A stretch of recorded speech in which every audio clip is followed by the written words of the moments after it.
여러분 안녕하세요. 다시 만나서 반갑습니다.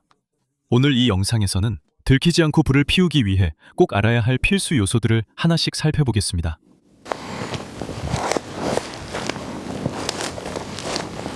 먼저 이번 여름에 와주신 모든 수강생분들과 이미 2025년 2월, 3월, 4월 겨울 강좌에 등록해주신 모든 수강생분들께 감사의 말씀을 전합니다. 이번 시즌에는 많은 날짜를 잡지 않았지만 주로 이번 여름 강좌와 보완이 될 수 있는 겨울 강좌에 대한 요청이 많았기 때문에 그에 맞춰 일정을 잡았습니다. 이제 본론으로 돌아가겠습니다. 먼저 말씀드릴 것은 불을 피우기로 결정할 때는 매우 신중해야 하며 해당 지역의 규정을 반드시 준수해야 한다는 점입니다. 제가 이 영상을 올리는 이유는 이른바 연기 없는 불에 대해 많은 분들이 잘 모르고 있다는 점을 알게 되었기 때문입니다. 하지만 생존 상황에선 불 피우는 방법을 아는 것이 매우 중요할 수 있습니다. 왜냐하면 때로는 적대적인 지역이나 애매한 상황에서 생존해야 하는 경우가 있을 수 있기 때문입니다. 다른 선택지가 없어 조용히 행동해야 할 때가 있습니다. 해외에서는 이런 상황이 종종 생기며 이럴 땐 불을 피우지 않는 것이 원칙입니다. 때로는 불을 피우는 것이 꼭 필요한 상황이 있습니다. 예를 들어 물을 정화하기 위해 끓여야만 할 때가 그렇습니다. 또는 예를 들어 차가운 물에서 이동한 후에 몸을 데워야 할 때도 있습니다. 이런 경우에는 둘이 꼭 필요합니다. 최대한 빠르고 조용하게 행동해야 합니다. 그래서 조용히 불을 피우려면 몇 가지 어려움이 있습니다.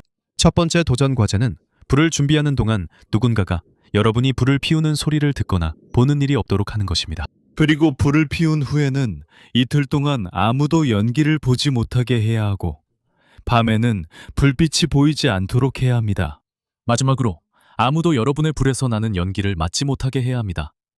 따라서 이러한 모든 조건을 충족시키려면 좋은 기술이 필요하고 이 모든 요소를 잘 관리할 수 있다면 정상적인 상황에서 눈에 띄지 않고 지나갈 수 있을 것입니다. 물론 야간 투시경이나 여러 상 장비가 사용되어 여러분을 탐지하는 상황에 대해서는 말하지 않습니다. 그런 경우에는 어떤 종류의 불도 피울 수 있는 가능성이 전혀 없습니다. 그래서 이 주제는 자주 일부만 다뤄집니다.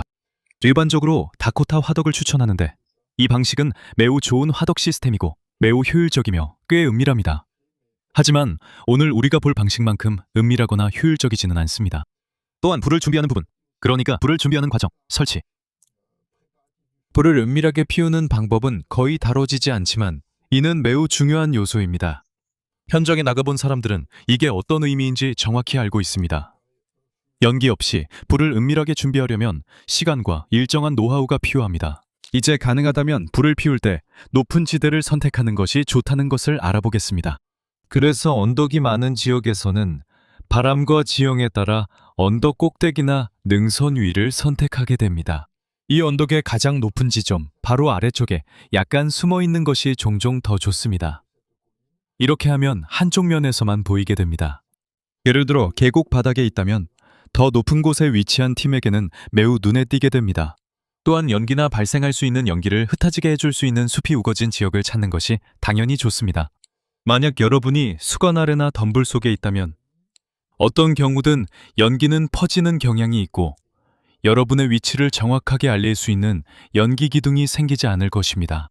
자연스럽게 숨겨져 있거나 장애물이 많은 모든 지역이 당연히 유리할 것이고 여기처럼 굴작이 바닥에 있다면 계곡 반대편에서 감시가 이루어질 수 있으니 주의해야 합니다. 제가 하려는 것처럼 이 위치에 불을 피우면 불은 여기서만 보이게 될 것이므로 이 구역에서 이동이 여전히 가능하다는 점에 주의해야 합니다. 여기에는 서 있는 마른 나무가 있어서 불 피우기에 아주 좋은 후보가 될 겁니다. 아카시아와 로비니아 나무인데 아주 단단한 나무라서 흥미롭습니다. 최근에 비가 와서 겉은 조금 젖어 있지만 안쪽은 아주 괜찮을 거라는 걸 알 수 있을 겁니다. 어떤 방법을 사용하든 연기 없이 불을 피우기 위해 꼭 필요한 몇 가지 요소가 있습니다. 먼저 나무가 아주 잘 말라 있어야 하고 불에 산소가 충분히 공급되어야 최대한 잘 타오를 수 있습니다. 그리고 나무 껍질은 많은 연기를 내기 때문에 없어야 합니다.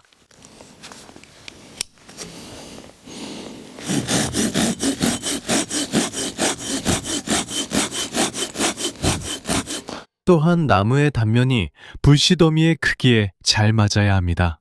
즉, 작은 불에 너무 큰 장작을 넣으면 바로 불이 붙지 않고 연기부터 나기 시작할 것입니다.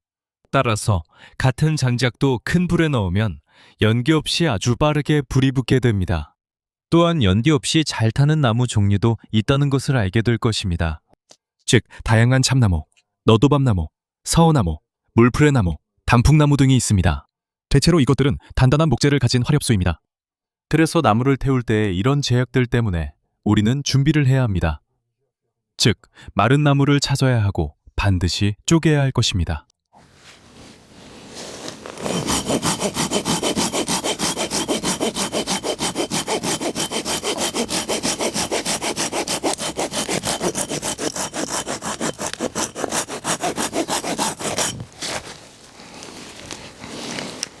그래서 사실 모든 계절, 심지어 겨울에도 마른 고사목을 항상 찾을 수 있습니다. 하지만 잘 골라야 합니다. 항상 땅에 서 있는 최대한 수직에 가까운 고사목을 고릅니다. 그래서 잘 서 있는 고사목이 비에 가장 덜 노출되고 습기가 오래 남지 않습니다. 특히 바람이 많이 부는 지역에서는 훨씬 더 빨리 마르는 경향이 있습니다. 그러니까 절대 땅에 떨어진 나무를 줍는 실수는 하지 마세요.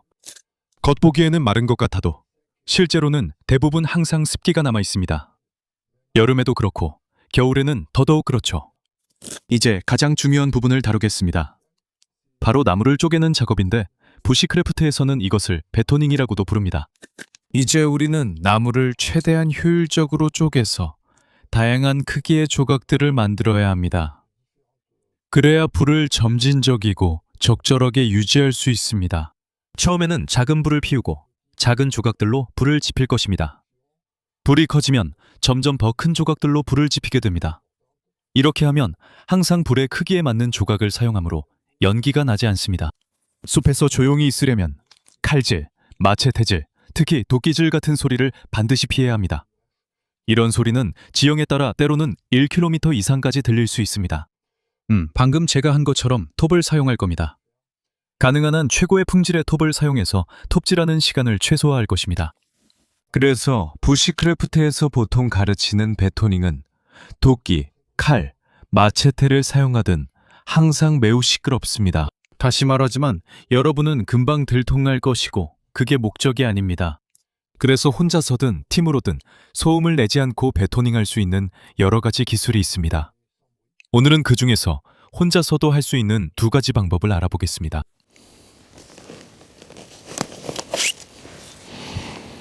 첫 번째 기술은 데아데아 프라페라는 기술입니다. 제가 얼마 전에 하나 만들어 봤는데 이건 아카시아, 가짜 아카시아 나무로 만든 것입니다. 이 나무가 이 지역에서 가장 단단합니다. 가능하면 항상 여러분 지역에서 가장 단단한 나무를 쓰세요. 이것은 이런 종류의 작은 통나무로 만들어졌고 그 다음에 다듬어진 것입니다. 이 틈에 주의해야 합니다. 좀 더 가까이에서 볼 텐데 이 틈은 나뭇결에 수직이 되도록 해야 부러지지 않고 여러분의 칼이나 마체테에 정말 잘 맞게 만들어야 합니다. 전체적으로 홈은 일반적으로 1cm보다 조금 작아야 합니다.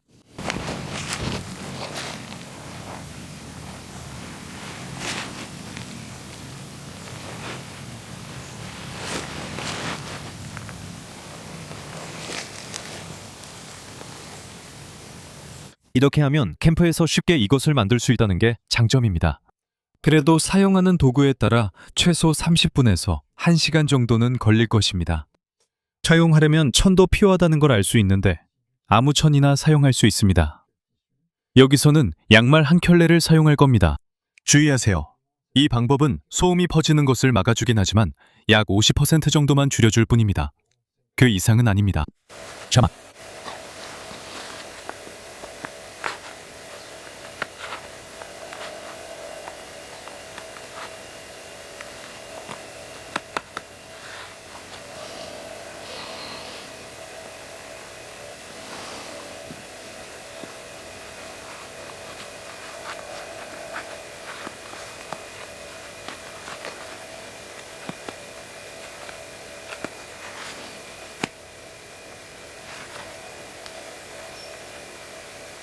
이제 평소 하듯 베토닝을 하되 소리를 줄이기 위해 천을 두드릴 것입니다.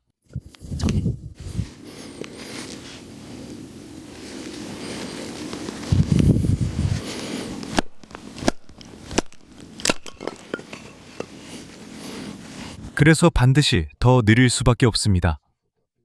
왜냐하면 정확하게 두드려야 하고 어차피 자주 떨어지는 천을 빼지 않도록 주의해야 하기 때문입니다. 작은 부분을 더 많이 다룰수록 당연히 더 쉽고 소음도 적을 것입니다.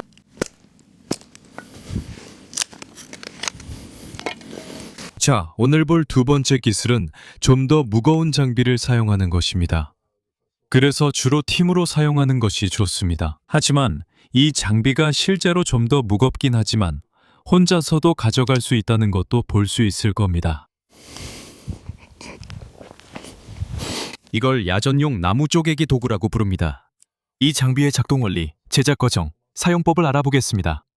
그리고 여기서는 몇 미터만 떨어져도 절단 소리가 거의 들리지 않을 것입니다. 이런 장비를 사용할 때는 항상 장갑을 착용해야 합니다. 저는 심각한 배임 사고를 본 적이 있기 때문입니다. 이제 여러 조각으로 나뉘어져 있으니 지금부터 어떻게 설치하는지 알아보겠습니다. 제가 처음으로 자를 크기는 여기서 약 30cm 정도입니다.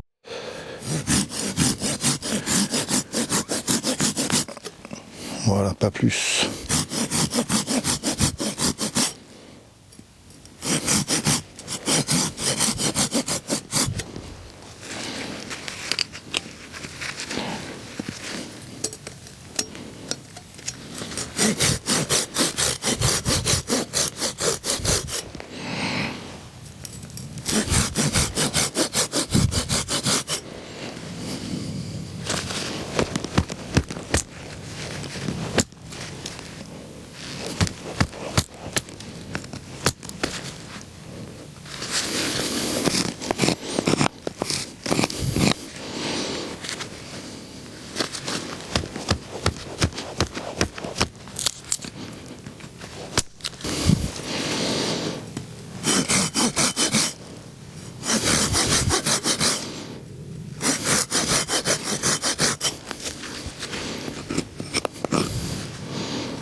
그래서 이 부분은 첫 번째 조각을 설치하기 위해 만든 홈입니다.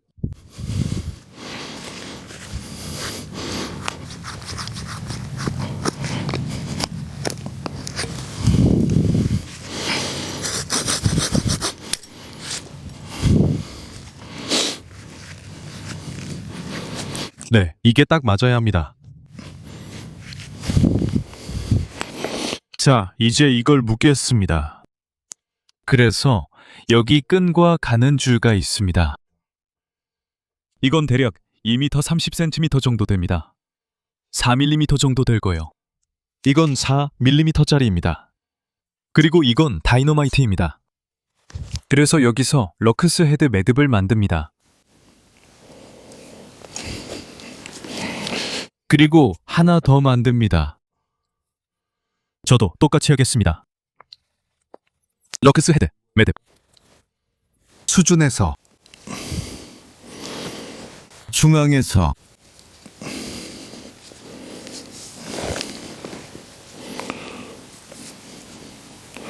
끈에서. 그래, 이걸 얻으려면 이제 이걸로 모두 묶을 수 있어.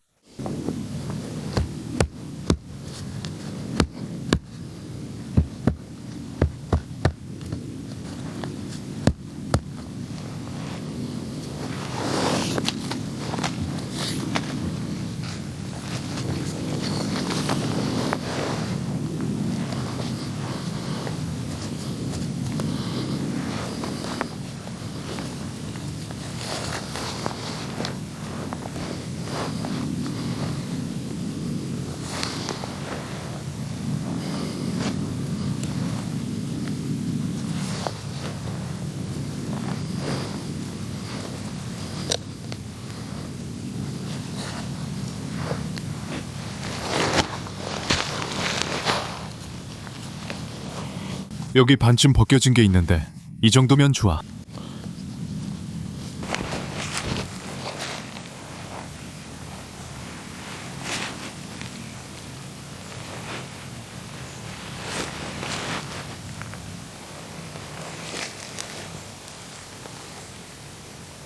자, 홈과 결속의 목적은 무엇일까요? 바로 이 부품이 더 이상 전혀 움직이지 않게 하는 겁니다. 특히 분할기를 사용할 때 이 부품이 위로 올라가지 않도록 하는 거죠. 어떻게 하는지 알아보겠습니다. 자, 이제부터입니다. 이 부분을 넣겠습니다.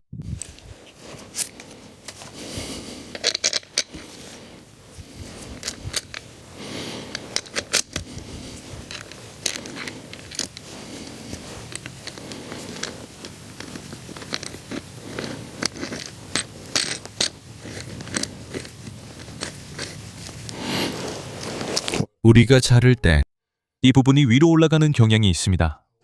그래서 우리가 사용하는 겁니다. 튼튼하게 세워진 나무도 필요합니다. 자, 이제 설치가 끝났으니까요. 이보다 쉬울 수는 없습니다. 사용하는 것뿐입니다. 그리고 우리는 알게 될 것입니다. 여기서 효율성 측면에서 우리는 정말로 완전히 다른 거죠. 그렇죠. 이제 해도 됩니다. 굵은 목재에서도요. 그러니까 꽤 큰 단면의 목재까지도요. 최대한이라고 할 수 있겠네요. 15cm 정도까지요. 아주 좋은 결과를 얻으실 거예요. 그리고 작업을 더 수월하게 해줄 거예요. 작업을요. 또 다른 장점은 바토닝을 할 수 있다는 점입니다. 얇은 막대기들입니다. 꽤 쉽게 할 수 있습니다. 그렇게 어렵지 않게요. 반면에 칼로 할 때는 항상 좀 번거롭죠. 조금 힘들죠. 여기요. 장비만 설치되면 사실 꽤 쉬워요.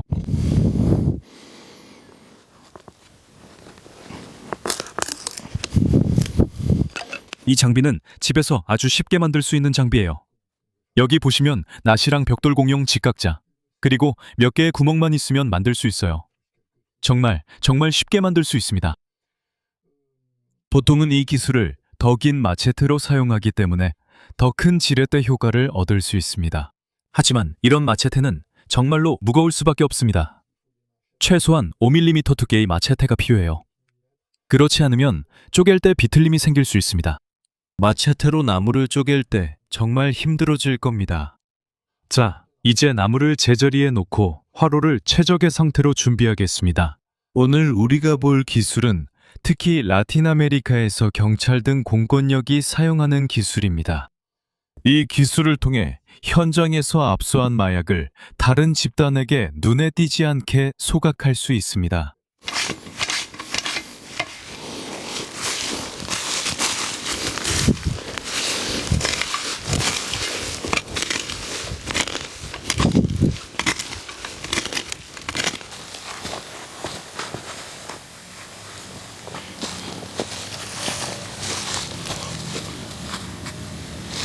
일반적으로 화로는 꽤 빠르게 만듭니다. 그래서 자연적으로 움푹 파인 곳을 찾거나 여기서 제가 한 것처럼 직접 만들어서 불의 바닥을 조금 낮춥니다. 이렇게 하면 불꽃이 덜 보이게 할 수 있습니다. 그 다음에는 돌들을 서로 약간 떨어뜨려서 둥글게 둘러놓습니다. 이렇게 하면 불꽃을 가릴 수 있고 불에 산소가 잘 공급되도록 할 수 있습니다.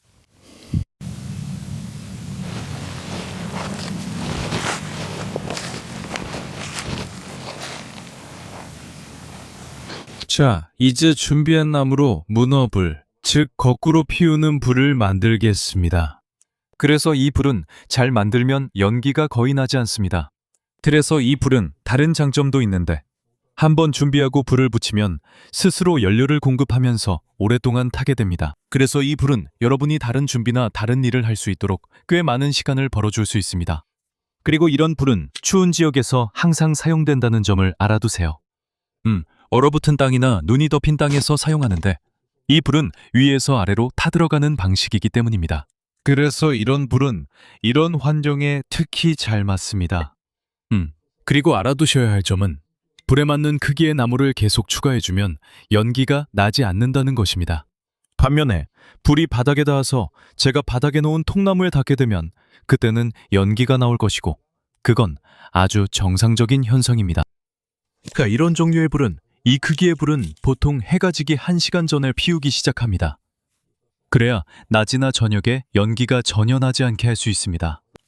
그리고 밤이 되면 약간의 연기가 날 수도 있지만 전혀 문제가 되지 않습니다. 왜냐하면 밤에는 그 연기가 완전히 보이지 않기 때문입니다. 자, 주의하세요. 또 하나의 흔한 실수입니다. 이런 종류의 불에서 저지를 수 있는 거의 유일한 실수입니다. 마지막 층들을 소홀히 하면 안 됩니다. 그 부분이 아주 중요합니다. 작은 장작을 충분히 준비하지 않거나 정성을 들이지 않으면 불이 꺼지거나 아래층으로 잘 옮겨가지 않을 가능성이 높습니다. 그러니까 정말로 그 부분에 집중해야 합니다. 알겠죠? 그래서 우리는 성냥개비와 담배 사이 굵기의 막대기를 만드는데 많은 시간을 쓸 겁니다. 위층에서 아래층으로의 전달이 잘 이루어지도록 하기 위해서입니다. 일반적으로 피라미드의 80%에 해당하는 기초를 만드는데 20%의 시간을 쓰고 피라미드의 상단 20%를 만드는데 80%의 시간을 쓴다고들 합니다. 사실 이건 약간 과장된 표현입니다. 이게 바로 고전적인 파레토 법칙이긴 한데 전체적으로 보면 이런 불을 만드는 방식에 대한 이해를 잘 반영하고 있습니다. 감사합니다.